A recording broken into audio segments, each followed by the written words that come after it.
जळगाव शहरातील यशवंत कॉलनी परिसरात एका कथित अनधिकृत इमारतीमुळे नैसर्गिक नाल्याचा प्रवाह बदलल्याचा गंभीर आरोप समोर आलाय।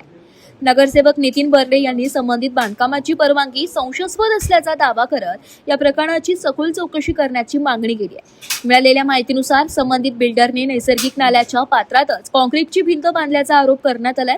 त्यामुळे नाल्याचा नैसर्गिक प्रवाह बाधित होत असून पावसाळ्यात पाणी तुंबण्याचा धोका निर्माण झालाय। विशेष म्हणजे एका बाजूला महानगरपालिकेकडून नाले सफाई आणि अतिक्रमण हटवण्याची मोहीम राबवली जात असताना दुसऱ्या बाजूला त्याच नाल्यात भिंत उभारण्यास परवानगी कशी मिळाली असा सवाल उपस्थित केला जातोय। याच नाल्याच्या पात्रात महावितरणाकडून वीज पोल उभारण्याचे काम सुरू असल्याने नागरिकांमध्ये आणखी संभ्रम निर्माण झालाय।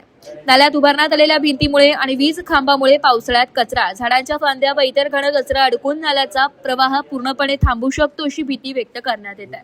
यामुळे यशवंत कॉलनी आणि परिसरात पूरसदृश्य परिस्थिती निर्माण होण्याची शक्यता असून नागरिकांचे जीवित आणि मालमत्तेलाही धोका निर्माण होऊ शकतो। या संपूर्ण प्रकरणात संबंधित बांधकामाची परवानगी, नाल्यातील भिंत तसेच महावितरणाच्या वीज पोल उभारण्याची राज्य चौकशी करून दोषींवर कारवाई करावी अशी मागणी नगरसेवक नितीन बर्डे यांनी केली आहे।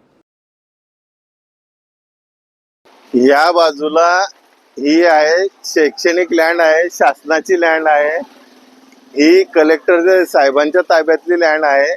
एका बाजूला जे दिसतंय समोर त्या बाजूला जो लेआउट आहे त्या बाजूला इकडनं अप्रोच नाही, पण महानगरपालिकेच्या व MACBच्या ज्या या अधिकाऱ्यांनी एका बिल्डरला हाताशी धरून ही जी बिल्डिंग दिसते मोठी, आज ही अनधिकृत बिल्डिंग आहे, हिची परवानगी ही चुकीची आहे आणि या बिल्डरने आज नाल्यामध्ये एका बाजूला नगरपालिका नाले साफ करते, अतिक्रमण साफ करते, यामध्ये या बिल्डरने नाल्यात भिंत बांधलेली आहे आणि MACB हे नाल्यामध्ये पोल गाडताना दिसत आहे आज।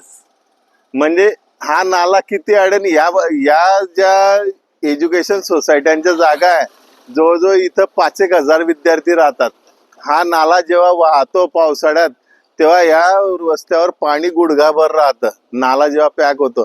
आज या बिल्डरने नाल्यामध्ये भिंत, त्याची जागा सोडून, ही त्याची जागा नाही तरी नाल्यात भिंत बांधलेली आहे। मग नगरपालिका याला किती साथ देते? नगरपालिकेला पहिलेही सूचित केलं होतं की आज चुकीची भिंत बांधतोय, नगरपालिकेने ते ऍक्सेप्ट केलं की ही भिंत चुकीची, आम्ही याची ऑर्डर करतो, पण अद्याप पावतो नगरपालिकेने ही भिंत काढलेली नाही आणि त्यात आता MACB हे नाल्यामध्ये पोल गाडून राहिलेले। हे आहे खाज्यामिया दर्ग्यापासून तर ITI पर्यंत जी लँड आहे ही सर्व एज्युकेशन लँड आहे। या भाग म्हणजे हा जिल्हा अधिकारी यांच्या ताब्यातील भाग आहे। ही पूर्ण या जागेमध्ये पूर्ण एज्युकेशन सोसायट्या दिसतील तुम्हाला, पूर्ण शैक्षणिक ही जागा असल्यामुळे पूर्ण विद्यार्थी इथे राहतात। प्रत्येक लॉ कॉलेज असेल, इंजिनिअरिंग असेल, इंग्लिश मीडियम असेल, प्रगती असेल, कन्या शाळा असेल, माहिती कॉलेज असेल, ह्या इथं सर्व संस्था आहे। मागणी काय राहणार? नाला हा पावसाळ्यात भरून वाहतो, नाल्याच्या वरती पाणी गुडघाभर वाहतं। नाला हा लवकरच बांधला पण जाणार आहे।